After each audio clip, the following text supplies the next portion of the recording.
Karaan tinalakay natin na isa sa kawalang katarungan ng naranasan ng maraming tao sa mundo ang walang sapat na pagkain.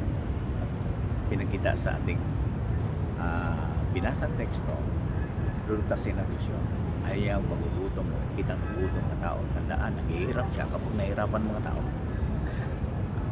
Ngayon, kumusta naman sa bahay, sa lupa, at maging sa trabaho? Paano lulutasin ng Diyos yan?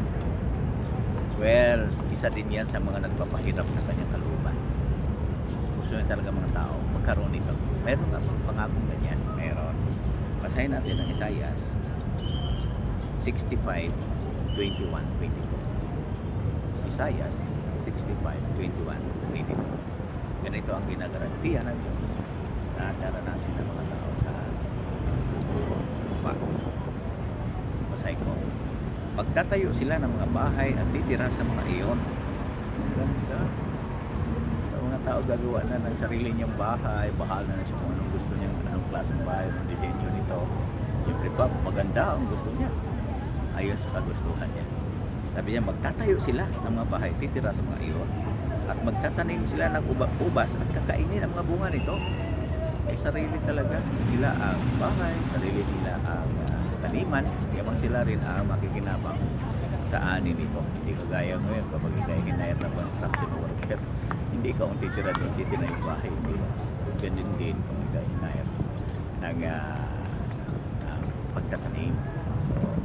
So pinakikita rito na magtatanim sila ng ubas at kakainin mo ngayon sarili nila ang lupa. Hindi sila magtatayo pero iba ang titira sa 22.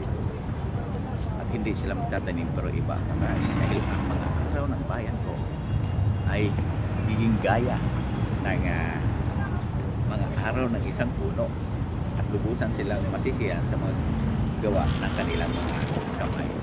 Ang ganda dito, di ba? Isipin mo lang yan. Sarili ko talaga ang lupa, sarili pa rin ang bahay. At sabi diyan, lubusan silang masisiyahan sa mga gawain ng mga kamay. Trabaho ko.